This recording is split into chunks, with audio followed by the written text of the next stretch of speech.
पाकिस्तान से ना बात करके हमको नुकसान क्या हो रहा है? पता ही नहीं है कि न्यूक्लियर हथियार होता क्या है, क्योंकि अगर वो इंडिया में मारेंगे तो पाकिस्तान की नस्लें पूरी तरह से तबाह हो जाएंगी। जब तक घुटने पर गिर के क्षमा याचना करके ये कसम नहीं खाता है कि हम जीवन। अस्सलाम वालेकुम, कैसे हैं जी? मुझे सारे ठीक ठाक होंगे। और जी कुछ उड़ती उड़ती खबरें चल रही हैं कि पीस की बात हो रही है पाकिस्तान से भी और इंडिया से भी। कुछ अहम लोगों ने जो है ना वो मोदी को और यहाँ पर हमारे जो पीएम है पाकिस्तान के शहबाज शरीफ को, उनको जो है ख़त लिखा है कि पीस होना चाहिए, तिजारत होनी चाहिए आपस में, जो है वीज़े का हो सिस्टम और इस तरह की चीज़ें। तो अभी देख लेते हैं कि क्या कहते हैं इंडियंस, उनकी क्या राय है, उसके बाद जी हम लोग अपनी राय का इजहार करेंगे। ठीक हो गया? और तुम लोगों से भी सवाल है कि तुम लोग क्या चाहते हो कि ये पीस होना चाहिए या नहीं होना चाहिए? ठीक है, नीचे जो है कमेंट्स में ज़रूर लिखना, पता तो चले कौन लोग देखते हैं। ठीक है, तो चलो शुरू करते हैं। और बताइए, पाकिस्तान से बात करके या छोड़ी बात करके तो छोड़ दीजिए, पाकिस्तान से ना बात करके हमको नुकसान क्या हो रहा है? मतलब भारत से पूरी दुनिया अभी व्यापार समझौता कर रही है और करना चाहती है। हम ब्रिटेन से फ्री ट्रेड डील कर रहे हैं, जिनसे हमारा व्यापार 1,46,000 करोड़ रुपए का है। कितना है? 1,46,000 करोड़ रुपए का। भारत ने यूरोपीय यूनियन के साथ फ्री ट्रेड डील साइन कर ली है और इस डील को क्या कहते हैं? Mother of all deal. क्या कहते हैं? मम्मी ऑफ ऑल डील, माता जी ऑफ ऑल डील। और मालूम है आपको, भारत और यूरोपीय यूनियन के बीच बीते साल 11,05,000 करोड़ रुपए का व्यापार हुआ है। भारत यूरोप के साथ 4 साल में उतना व्यापार कर लेता है जितना पाकिस्तान की पूरी इकोनॉमी है। क्यों करें बात भैया? पाकिस्तान की हैसियत है ही नहीं, और भारत अगर उसे इग्नोर कर दे तो भारत को कोई नुकसान नहीं होगा। लेकिन शांति दूत बनने के चक्कर में कुछ लोग जरूर अपना नुकसान गिन रहे हैं कि हमारा क्या होगा, हमें कौन पूछेगा। वैसे इस पत्र पर साइन करने वाले फारूक अब्दुल्ला, महबूबा मुफ्ती से लेकर आरजेडी सांसद मनोज झा तक, इन 61 में से एक ने भी ये हिम्मत दिखाई है कि पहलगाम के पीड़ित परिवार में से किसी एक का साइन करवा ले उस खत पर जो दोनों प्रधानमंत्रियों को लिखा है और कहते हैं कि जिन पर हमला हुआ वो भी पाकिस्तान से बातचीत चाहते हैं। ये लोग भिखारियों के कलाकारों को भारत में काम करते देखना चाहते हैं, तो लिखवा लेते ना पीड़ित परिवारों से। लेकिन हिम्मत है आपकी कि पीड़ित परिवारों के सामने जाकर ये कह दें कि उस आतंकिस्तान से हम बात करना चाहते हैं, और बात कर रहे हैं अविश्वास की। पाकिस्तान बौखलाया हुआ है भारत से रिश्ते खराब करके। और आपको बता दें कि अब कुल प्रमुख 117 हस्तियों ने प्रधानमंत्री नरेंद्र मोदी और शहबाज सरकार को चिट्ठी लिखी है।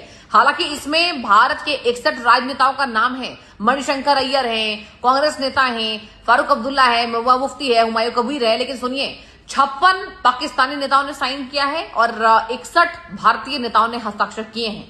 अब ये कहा जा रहा है कि centre for piece and progress के अध्यक्ष ओपी शाह की तरफ से ये चिट्ठी लिखी गई है। सबसे बड़ी बात आपको बताएं, पानी और खून एक साथ नहीं बहेगा। आपको याद होगा, सरकार के कड़े फैसले से भयंकर बौखलाहट है पाकिस्तान के अंदर। यही वजह है कि पाकिस्तान हर मंचों से भारत को धमकी भी देता है और बातचीत करने की, रिश्ते में सुधार करने की बहाल भी कर रहा है, कोशिश भी कर रहा है। देखने वाली बात होगी भारत सरकार का रिएक्शन, क्योंकि जितने भी तमाम नेताओं का इसमें नाम है वो सब चाहते हैं कि पाकिस्तान से रिश्ते अच्छे हो जाएं। आपकी राय क्या है? भाई पाकिस्तान फिर से पागल हो गया। पाकिस्तान ने थोड़ी देर पहले इंडिया को वार्निंग दी है कि हम तुम्हारे हाथ काट देंगे अगर तुमने हमारा पानी रोका तो। और पाकिस्तान की आर्मी ने ऑलरेडी 2 बार तुम्हें हरा दिया है। अबे 2 बार, अबे पहली बार कब हुआ एंड दूसरी बात, ये दूसरी बार कब हुआ, ये सबसे बड़ा क्वेश्चन है। तो ऐलान कर चुके हैं कि जो हमारे पानी पे हाथ डालेगा हम वो हाथ ही काट देंगे। और सिर्फ ऐलान नहीं कर चुके, 2 मरतबा 1-1.5 साल में दिखा चुके हैं। और ये बोला कि भाई इंडस वाटर ट्रीटी का केस है जो कि कल हम पूरी दुनिया को दिखाएंगे। ओके भाई, हम भी देख लेते हैं कि कल क्या उखाड़ोगे तुम लोग। जो भी अपडेट आएगा मैं आपको बता दूं। भारत और पाकिस्तान के 117 प्रमुख लोगों ने प्रधानमंत्री नरेंद्र मोदी और प्रधानमंत्री शहबाज शरीफ को खुला पत्र लिखा। इसमें दोनों देशों के रिश्ते सामान्य करने की अपील की गई है।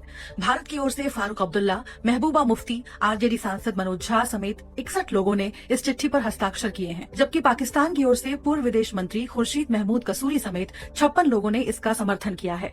मोदी शहबाज को लिखी चिट्ठी में कई अहम मांगे हैं, जैसे दोनों देशों के बीच वीजा सेवाएं बहाल की जाएं, हवाई मार्ग खोला जाए, जम्मू कश्मीर समेत सभी विवादित मुद्दों पर बातचीत हो, करतारपुर कॉरिडोर, शारदा पीठ दर्शन की सुविधा मिले, अटारी वाघा बॉर्डर पर व्यापार और आवाजाही हो, दोनों देशों में हाई कमिश्नर की दोबारा नियुक्ति हो, श्रीनगर मुजफ्फराबाद बस सेवा दोबारा शुरू की जाए। साथ ही पत्र में पीएम मोदी और शहबाज शरीफ से अपील की गई है कि टकराव नहीं, बातचीत का रास्ता चुने, ताकि दक्षिण एशिया में शांति और विकास का माहौल बन सके। साथ ही दोनों देशों के युवाओं का भविष्य प्रभावित नहीं हो। दैनिक भास्कर की रिपोर्ट।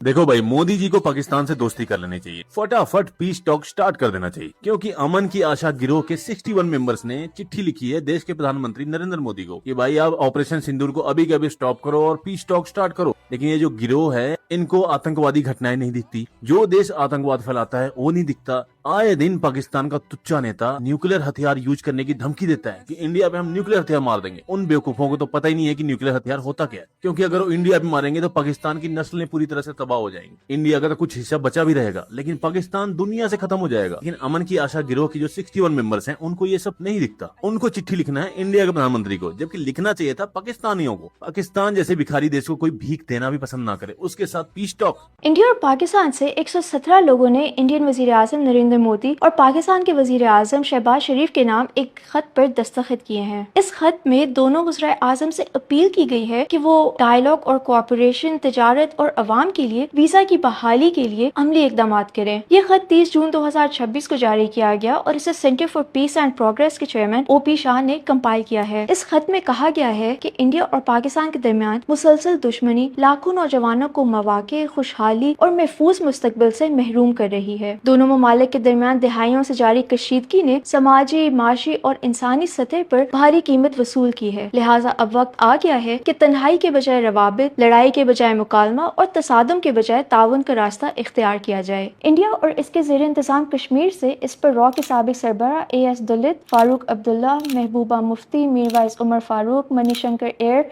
माहिरीन तालीम और सिविल सोसाइटी ने दस्तखत किए हैं। पाकिस्तान से साबिक वजीर खारजा खुर्शीद महमूद कसूरी, साबिक सफारतकार अशरफ जहांगीर, सहाफ़ी बीना सरवर, शीमा किरमानी, साबिक सेनेटर फरहतुल्लाह बाबर और सलीमा हाशमी समेत सिविल सोसाइटी के मारूफ अफराद ने दस्तखत किए हैं। इस खत में क्या क्या मुतालबात किए गए हैं? इसमें फौरी तौर पर दोनों मुल्कों के दरमियान मुकम्मल सफारती ताल्लुकात बहाल करने, नई दिल्ली और इस्लामाबाद में हाई कमिश्नर्स तैनात करने और मामूल की वीज़ा सर्विसेज दोबारा शुरू करने का मुतालबा किया गया है। दोनों हुकूमतों से सफरी पाबंदियों में नरमी और खानदानों, तलबा, असातिज़ा, सहाफ़ियों, फनकारों, ताजरों और सिविल सोसाइटी के नुमाइंदों के दरमियान रवाबित को फरोग दिए जाने का मुतालबा किया गया है। इस खत में वाघा अटारी सरहद को तिजारत और आमदोरफ्त के लिए मुकम्मल तौर पर खोलने, फिजाई राब्ते बहाल करने और कारगिल स्कर्दू रूट खोलने पर भी गौर करने का मुतालबा किया गया है। इस खत में ये भी कहा गया है कि इसका मकसद किसी सियासी मौक़िफ़ की हिमायत करना नहीं, बल्कि खित्ते के अवाम के मफाद को तरजीह देना है। लेकिन दूसरी जानिब इंडिया में हुक्मरान जमात BJP के सीनियर तर्जुमान शहजाद पूनेवाला ने इस खत पर सख्त तनकीद की है। उनका कहना था कि ऐसे वक्त में जब ऑपरेशन सिंदूर जारी है और पहलगाम हमले के बाद सिंतास मुआहिदा तातुल का शिकार है, फारूक अब्दुल्ला, मनोज जहा और महबूबा मुफ्ती जैसे लोग पाकिस्तान से बातचीत की बात कर रहे हैं। पाकिस्तान जब तक घुटने पर गिर के क्षमा याचना करके ये कसम नहीं खाता है कि हम जीवन भर कभी आतंकवाद को प्रोत्साहन नहीं देंगे, आतंकवादी गतिविधि में हिस्सा नहीं लेंगे, तब तक बातचीत का सवाल ही नहीं उठता। इस देश के 140 करोड़ देशवासियों की यही इच्छा है। ठीक है, कुछ लोगों की चिट्ठी लिखने से देश नहीं बनता, वो चिट्ठी लिखे, जितना प्यार न्यौछावर करना है उतना प्यार न्यौछावर करें, लेकिन पाकिस्तान चिट्ठी लिखना गलत मानते हैं कि सही मानते हैं आप? बिल्कुल गलत मानते हैं। इस समय चिट्ठी लिखने में कोई प्रयोजन नहीं है। क्यों लिखी जा रही है चिट्ठी? भूल गए 22 अप्रैल 2025? एक साल श्रीलंका में बात करने का प्रयोजन है। आज भी हमारी सीने चल रही है, हमारी माताओं बहनों के सिंदूर, मांग से सिंदूर अभी तक दिख रहे हैं, अभी तक वो खून ठंडा नहीं हुआ, अभी तक चिता की लकड़ियां ठंडी नहीं हुई। गांव के लिए तो अमित शाह जी को रिजाइन कर देना चाहिए, उनकी फेलियर है। इसमें राजनीति मत करिए, इसमें किसी को राजनीति नहीं करनी चाहिए। पाकिस्तान से बातचीत करने की बात कल्पना में भी नहीं सोचनी चाहिए, सपने में भी नहीं सोचनी चाहिए। पाकिस्तान पूरे दुनिया के आतंकवाद का केंद्र बिंदु है, इससे कोई समझौता नहीं रखता है। पाकिस्तान गए थे तो क्या मिला? गए थे तो क्या मिला? अरे पाकिस्तान गए थे तो कारगिल मिला, गए थे तो क्या मिला? मोदी जी जब बिरयानी खाने गए थे आप कहाँ गए? नहीं, वो विषय साइड में रखिए। यहाँ कांग्रेस बीजेपी का विषय नहीं है। देश, मेरा देश नहीं, मेरा देश, सरकार जहाँ पर फेल करती है, पाकिस्तान माफी नहीं मांगेगा, चिट्ठी न संदेश। ये जो 61 लोग हैं, इनका मानना है कि हमारा पाकिस्तान के साथ रिश्ता सुधरना चाहिए। भले ही पाकिस्तान टेररिस्ट भेज के हमारे देश के जवानों को, हमारे देश के लोगों को मारते रहे, काटते रहे, लेकिन इनसे इनको कोई फर्क नहीं पड़ता। इनको फर्क पड़ता है तो इनको रिश्ते सुधारने हैं पाकिस्तान से। मामला दरअसल ये है कि 117 लोगों ने PM मोदी जी को और शहबाज शरीफ को, पाकिस्तानी PM को खत लिखा और खत लिख के कहा है कि इंडिया और पाकिस्तान के बीच का रिश्ता सुधरना चाहिए, ये डायलॉग जो है वो रिज्यूम होना चाहिए और फिर से बातचीत करनी चाहिए। और जिनमें से 61 लोग इंडिया से हैं, बाकी पाकिस्तान से हैं, जिन्होंने खत लिखा है। मतलब हमारे देश के जवान मारे जा रहे हैं, हमारे देश के लोग मारे जा रहे हैं, लेकिन हमारे देश के इन 61 लोगों को चाहिए तो क्या चाहिए? पाकिस्तान से रिश्ते सुधारना है। क्यों भाई, क्या मिलने वाला है तुम्हें? हमारे देश के जवानों का, हमारे देश के लोगों को जो मार रहा है, उसका कोई कीमत नहीं है। तो जी ये थी आज की वीडियो और बहुत सारे लोग ऐसे हैं जो चाहते हैं कि ये हो जाए और बहुत सारे लोग ऐसे हैं जो चाहते हैं कि नहीं हो। अच्छा बात ये है कि जब आप लोग पीस टॉक की बात जो है करते हैं तो दूसरों को गालियाँ नहीं देते, दूसरों को जो है ना बुरा भला नहीं कहते, दूसरों को ऐसी बातें नहीं कहते कि उसको गुस्सा आ जाए। क्योंकि जब हम लोग पीस की बात करते हैं, इस तरह की चीज़ें करते हैं, तो क्या होता है? यही होता है ना कि हम अपनी पुरानी बातों को भूल जाएँ और पिछली बातों को जब तक हम जो है भूलेंगे नहीं, तो नया सिलसिला नहीं कायम होगा। लेकिन बहुत सारे लोग जैसे कि तुम लोगों ने जो है देखा कि पाकिस्तान तो जो है टेररिस्ट है, तो फलाना है, ढिमका है, स्पेशली गोदी मीडिया। एक आम इंसान फिर भी नहीं चाहता होगा जो कि सही होगा, जो जिस पे मोदी का साया नहीं होगा, लेकिन बहुत सारे ऐसे लोग भी वहाँ पर हैं जो कि नेगेटिविटी फैलाते हैं। आप सोचो वहाँ के जो इंडियंस हैं और जो मुस्लिम्स हैं, मैं सबकी बात नहीं करी, लेकिन जो लोग हैं जो कि बिल्कुल उछलते रहते हैं, तो सोचो कि वो क्यों चाहेंगे ये चीज़? हालाँकि मेरी राय क्या है, मैं अपनी राय ये दूँगी कि अगर ये चीज़ हो जाती है, तो आपके पड़ोसी के साथ जब आपके मामलात अच्छे हो जाते हैं, तो आपको जो है दूसरों के पास नहीं जाना पड़ता। बहुत सारी चीज़ें पास में ही स्टेबल हो जाती हैं। बहुत सारी बातें ऐसी हो जाती हैं, जो आप एक-दूसरे की हेल्प कर सकते हैं, एक-दूसरे की मदद ले सकते हैं। तिजारत में भी आपको फ़ायदा हो सकता है और भी बहुत सारी चीज़ें और भी बहुत सारे मामलात हैं। फालतू में लड़ाई-झगड़े से और ये सब से मेरा नहीं ख़्याल कोई फ़ायदा है। क्योंकि देखो चाहे वॉर हो, चाहे लड़ाइयाँ हों, चाहे आप किसी भी चीज़ के लिए कुछ गलत बात जो है बोलें या करें, उसका नुकसान सिर्फ़ और सिर्फ़ आपकी अपनी ज़ात को और आपके अपने मुल्क को होता है, ठीक है? दूसरे को तो होता है, वो बाद में होता है, लेकिन पहले आपको होता है।